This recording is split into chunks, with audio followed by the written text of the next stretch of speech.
காமராஜர் இறப்புக்கு அண்ணா அழுதாருன்னு சீமான் சொல்லியிருந்தாரு. அதெல்லாம் கொஞ்சம் டீட்டெயிலாக பார்ப்போமா? காமராஜர் பிறந்தது 15 ஜூலை 1903 பிறக்கிறாரு விருதுப்பட்டி என்ற ஊர்ல, இன்றைக்கு விருதுநகர். சரிங்களா? அவர் இறந்தது 2 அக்டோபர் 1975 இறக்குறாரு சென்னையில. அப்போ வயசு அவருக்கு 72 வயசு ஆகுது. நோட் த பாயிண்ட் மக்களே, நோட் த பாயிண்ட். அண்ணா பிறந்தது 15 செப்டம்பர் 1909 பிறக்கிறாரு காஞ்சிபுரத்துல. அவருடைய இறப்பு 3 பிப்ரவரி 1969 இறக்குறாரு. அப்ப அவர் வயது 59 வயது. நல்லா நோட் பண்ணீங்க.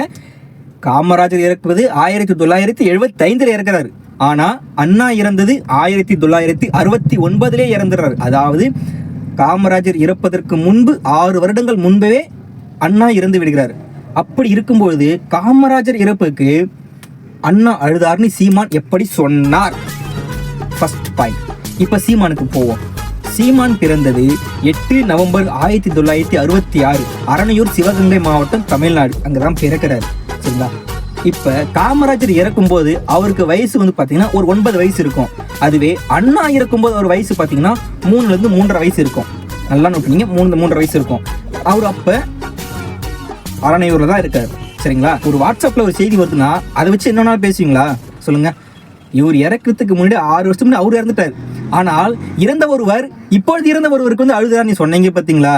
என்னங்க ஐயா உங்க ஒன்னும் சொல்றதுக்கு இல்லை. அதெல்லாம் மக்களை இன்னும் நீங்க முட்டாளாக்க நினைக்காதீங்க. சரிங்களா? ரொம்ப தப்புங்க இதெல்லாம். ஆமா, நீங்க தான் இல்லாத மாவட்டத்துக்கு இல்லாத கலெக்டர் ஆபீஸுக்கு நடைபயணமா போராட்டம் போனவங்களாச்சே. சரிங்களா? அப்ப இப்படித்தானே இருப்பீங்க. ஒரு நடிகர் தலைவனாகி விட்டார், அவரது ரசிகர்களை தொண்டர்களாக்கி விட்டார். சரிங்களா? ஆனால் நீங்கள் ஒரு தலைவனாக இருந்துவிட்டு இப்பொழுது நீங்கள் நடிகராகி விட்டீர்கள். உங்கள் தொண்டர்களை நீங்கள் ரசிகர்களாக மாற்றி கொண்டிருக்கிறீர்கள். இன்னும் அவங்க தலையில போட்டு மாவு அரைக்காதீங்க. சரிங்களா? கொண்ட கொள்கையில உண்மையா இருங்க, பேச்சுக்களையும் நேர்மையா இருங்க. எல்லாமே நல்லது நடக்கும்.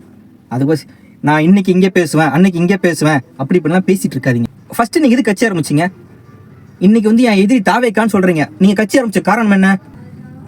ஈழத் தமிழர்களை கொன்று குவித்த ராஜபக்சேவிற்கு ஆதரவாக இருந்தவர்கள் திமுகவும் காங்கிரசும் என்று அவர்களை அழிப்பதே என் முழு நேர வேலை என்று சொல்லி இருந்த நீங்கள் இப்பொழுது அதையெல்லாம் விட்டு தாவேக்கா தான் என் முதல் எதிரி அப்படின்னு வரீங்களே, அந்த பக்கம் கேட்டு என்னாச்சு? யாராச்சும் லாக் பண்ணிட்டாங்களா? ஏமாறு மக்கள் இருக்கும் வரை ஏமாற்றும் உங்களை போல் அரசியல்வாதிகளும் இருக்கத்தானே செய்கிறார்கள். நானும் உங்க ஸ்பீச்சை கண்டு ஒரு ஆவேசமா தான் இருந்தேன். அப்புறம் தான் புரிஞ்சுது, ஐயோ இவரு ஸ்பீச்சை கேட்டா நம்ம இப்படி இருந்தோம், தப்பு பண்ணிட்டோமே, இவரு பெரிய பச்சவந்தியா இருக்கிறாரு அப்படின்னு அப்புறம் புரிஞ்சுது. வேலைக்கு வந்துட்டேன். ரொம்ப நன்றி. மக்கள் பார்த்துக்கோங்க. இதெல்லாம்